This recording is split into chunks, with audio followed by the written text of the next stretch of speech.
ہے نا ثبوت والے نہیں ہیں, ہمیں ثبوت چاہیے تو ہم پڑھیں گے درود پاک. ارے الحمدللہ ہم سنی صحیح العقیدہ مسلمان ہیں اور ہم ایسے گھرانے میں پیدا ہوئے ہیں جو ایمان والے ہیں اور ایمان والے رہیں گے. تو ہمارا طریقہ تو یہ ہے کہ ہمیں ثبوتوں کی ضرورت نہیں پڑتی ہے, ہمیں دلائل کی حاجت نہیں ہوتی ہے. ہمارے سامنے ثبوت اور دلائل کا انبار رکھنے کی ضرورت نہیں ہے, بلکہ ہمارا عقیدہ تو یہ ہے کہ جب اللہ نے کلام مجید میں کہہ دیا کہ ان اللہ و ملائکتہ یصلون علی النبی, فرشتے ہی نہیں, اللہ کے بندے ہی نہیں, بلکہ خدا بھی نبی پر درود پڑھتا ہے اور کہتا ہے کہ اے لوگوں میں بھی نبی پر درود پڑھتا ہوں, میرے فرشتے بھی نبی پر درود پڑھتے ہیں. اب تم میں سے جو ایمان والا ہے وہ بھی نبی پہ خوب خوب درود و سلام پڑھے, ہے نا. تو ہمارا طریقہ تو یہ ہونا چاہیے کہ ہر محفل میں, ہر نشست میں, ہر مجلس میں, ہر جلسے میں ہمیں یہ اعلان کرنا چاہیے, دنیا والوں کو یہ پیغام دے دینا چاہیے کہ اے دنیا والوں, خدا کا حکم سمجھ کر درود پڑھتے ہیں اور غلام شافع محشر درود پڑھتے ہیں. نہ پڑھ سکا یہ ابو جہل کا مقدر تھا. واقعہ آپ نے سنا, بڑا مشہور واقعہ ہے. نبی کی بارگاہ میں آیا, کہنے لگا اگر آپ واقعی نبی ہو, آپ کو اللہ نے بھیجا ہے تو ذرا بتانا کہ میری مٹھی میں کیا ہے. آقا نے کہا میں بتاؤں تیری مٹھی میں کیا ہے, یا تیری مٹھی میں جو ہے وہ بتائے کہ محمد کیا ہے. قسم خدا کی مسلمانوں, میرے آقا کے زبان حال سے ان کلمات کا نکلنا تھا کہ ابو جہل کی بند مٹھی میں کنکریوں نے بھی کلمہ شہادت پڑھا تھا, اشہد ان لا الہ الا اللہ و اشہد ان محمد عبدہ و رسولہ. تو پھر شاعر کو مجبوری یہ کہنا پڑا کہ نہ پڑھ سکا, یہ ابو جہل کا مقدر تھا. ارے اسی کے ہاتھ میں کنکر درود پڑھتے ہیں, اسی کے ہاتھ میں کنکر درود پڑھتے ہیں. اور ایک تحقیق کے بعد یہ بات پتا چلی کہ بتا اے شہد کی مکھی, بتا اے شہد کی مکھی, شہد ہے کون, بتا اے شہد کی مکھی, شہد ہے تو میٹھا. وہ بولی ہم تو نبی پر درود پڑھتے ہیں اور میرے رضا کی, سچے رضا کی, اچھے رضا کی, پیارے رضا کی, ہم سب کے رضا کی, امام احمد رضا کی, میرے رضا کی وصیت سے ہو گیا ثابت. غلام قبر کے اندر درود پڑھتے ہیں, غلام قبر کے اندر درود پڑھتے ہیں. تو ایک وہ عاشق رسول ہے کہ جو قبر میں جانے کے بعد بھی یہ تمنا رکھتا ہے کہ جب نبی آئے تو میں نبی پہ درود و سلام پڑھ سکوں. ہم تو ابھی دنیا میں گھوم پھر رہے ہیں, ٹہل رہے ہیں, ہم کیسے عاشق رسول ہیں کہ امام آتا ہے, خطیب آتا ہے, نقیب آتا ہے, شاعر آتا ہے, کوئی بھی آتا ہے کہتا ہے چلو نبی پہ درود پڑھتے ہیں, نذرانے عقیدت پیش کرتے ہیں تو ہماری زبانیں خاموش رہا کرتی ہیں. ایسا نہیں ہونا چاہیے. احمد رضا سا جذبہ پیدا کرو اور نبی پہ درود پاک پڑھو. اللہم صلی علی سیدنا و مولانا محمد بارک وسلم, صلاۃ و سلام علیک یا رسول اللہ صلی اللہ تعالی علیہ وسلم.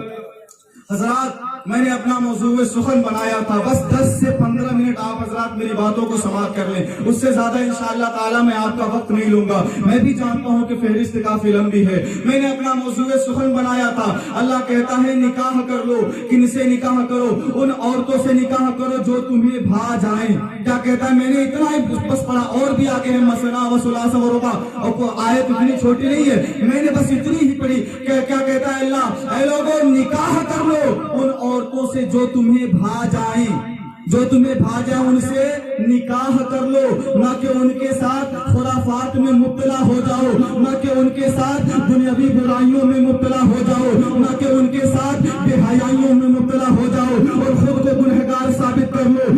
نہیں مسلمانوں, بلکہ جو تمہیں اچھی لگ جائیں, جو تمہیں بھا جائیں ان سے نکاح کر لیا کرو. لیکن ہمارا کیا طریقہ ہوتا ہے, ہم کیا کرتے ہیں کہ ہم پر نکاح فرض کی تو بات چھوڑو, سنت اور مستحب واجب کی تو بات چھوڑو, فرض عین ہوا رہتا ہے. اور ہم کیا کہتے ہیں, لوگوں کے سامنے کہا کرتے ہیں ابھی ہم کامیاب نہیں ہوئے ہیں, ابھی تو کامیابی کے سیڑھیوں پہ چلنا شروع کیے ہیں, ابھی ہم اپنے پیروں پر کھڑے ہو جائیں گے تو ہم نکاح کر لیں گے. لیکن اس بات کے پیچھے ہمارے دل میں کتنے جذبات قید ہوا کرتے ہیں اور اسی وجہ سے ہم گناہوں میں بھی مبتلا ہو جایا کرتے ہیں. لیکن لوگوں کے سامنے, اپنے والدین کے سامنے شرم و حیا کے مارے اپنی بات کو رکھنے میں شرماتے ہیں. بلکہ نہیں مسلمانوں, ایسا نہیں ہونا چاہیے.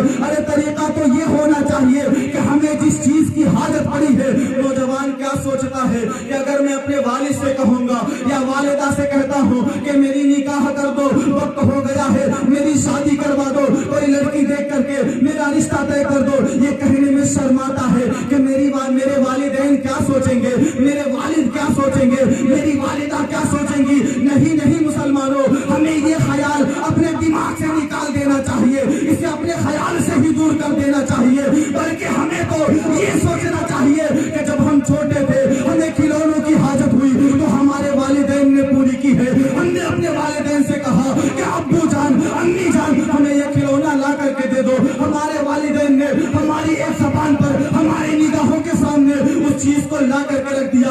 اور بڑے ہوئے ہمیں سائیکل کی ضرورت ہوئی, ہم نے اپنے والدین سے کہا کہ ہمیں سائیکل دلوا دو, ہمیں بھی سائیکل چلانا ہے. ہمارے والدین نے ہماری حاجت کو پوری کر دی. اور بڑے ہوئے ہمیں اینڈرائڈ فون کی ضرورت ہوئی, ہم نے اپنے والدین سے کہا, انہوں نے اینڈرائڈ فون لا کر کے ہمیں دے دیا. ہمیں بائک کی ضرورت ہوئی, اور بھی چیزوں کی ضرورت ہوئی. جب دنیاوی چیزوں کی, ان معمولی سی چیزوں کی ضرورت پڑی, ہم نے اپنے والدین سے کہا, والدین نے ہمارے نگاہوں کے سامنے حاضر کر دیا.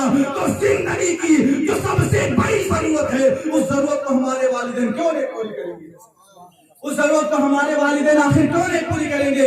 اس لیے ہمیں کہنے میں کبھی شرمانا نہیں چاہیے, کبھی گھبرانا نہیں چاہیے. بس یہ یاد رکھنا چاہیے کہ نبی کی جو شریعت ہے, جو طریقہ ہمارے نبی نے بتا دیا ہے, وہ سب سے اعلیٰ و افضل ہے. اس کے آگے نہ تو شرم کام آئے گی, نہ تو حیا کام آئے گی, نہ یہ ہمارے بہانے کام آئیں گے. ہم بھلے ہی دنیا میں یہ نعرہ لگا دے کہ ہمیں شادی کی ضرورت نہیں ہے, بلکہ ہر انسان یہ جانتا ہے, لیکن ہر آدمی یہ جانتا ہے کہ کس کو کس چیز کی کتنی ضرورت ہے. ارے ہم تو عام آدمی ہیں, ہمارے لیے تو کہا گیا ہے الانسان مرکب من الخطاء والنسیان, لیکن انبیاء کے بارے میں کیا کہا گیا, انبیاء کے تعلق سے کیا کہا گیا کہ نبی جو ہوا کرتا ہے, جو اللہ کا رسول نبی اور پیغمبر ہوا کرتا ہے, وہ گناہوں میں کبھی مبتلا نہیں ہو سکتا, اس سے گناہوں کی امید بھی نہیں کر سکتے ہیں, بلکہ وہ معصوم ہوا کرتا ہے.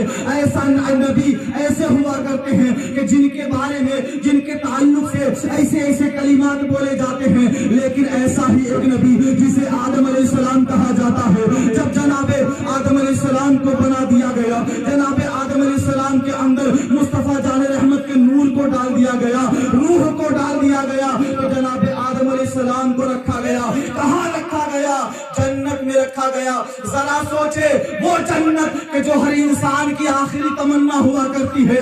دیکھیں عمر کے ساتھ ساتھ چاہت اور تمنائیں بڑھتی رہتی ہیں, خواہشات بڑھتے رہتے ہیں. الگ عمر میں الگ چیز کی ضرورت ہوتی ہے, الگ چیز کی خواہش ہوتی ہے, لیکن جب آخری عمر تک بندہ پہنچتا ہے تو اسے حاجت جنت کی ہوا کرتی ہے.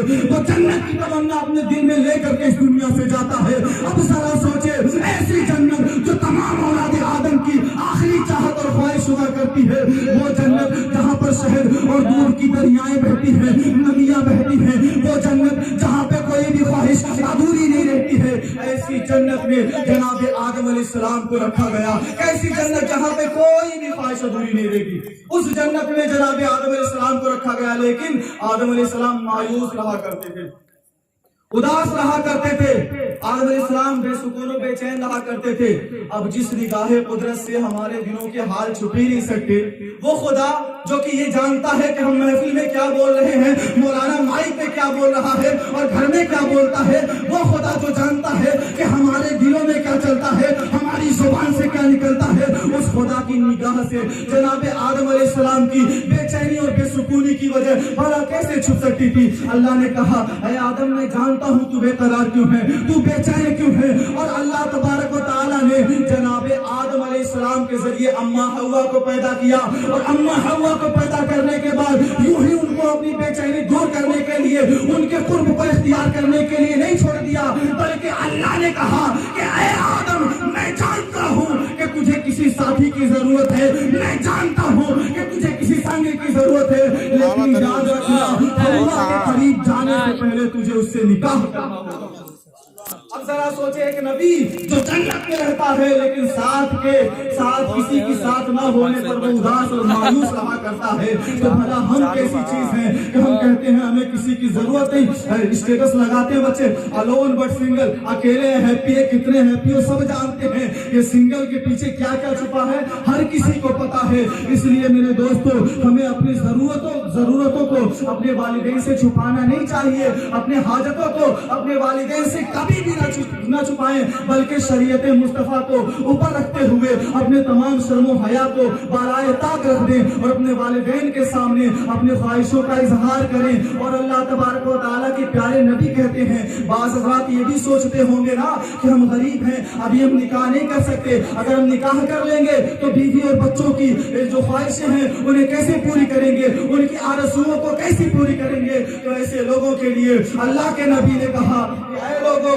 اگر غریب ہو تو نکاح کر لو، ہو سکتا ہے نکاح کی برکت سے تم غنی ہو جاؤ۔ یہ نکاح کے بارے میں کہا گیا ہے، نکاح کے بڑے فضائل و برکات ہیں میرے دوستو۔ بس انہی کلمات کے ساتھ میں اپنے گفتگو کو ختم کروں گا کہ سرور کہوں کہ مالک و مولا کہوں تجھے، باغ خلیل کا گلے زیبا کہوں تجھے، اللہ رے تیرے جسمی منور کی تابشیں، اے جانے جامے جانے تجلا کہوں تجھے، تیرے تو وصف عیب تناہی سے ہیں بری، حیران ہوں میرے شاہ میں کیا کیا کہوں تجھے۔ تو آخر رضا نے ختم سخن اس پہ کر دیا، خالق کا بندہ خلق کا آقا کہوں تجھے، وما علینا الا البلاغ۔ السلام علیکم۔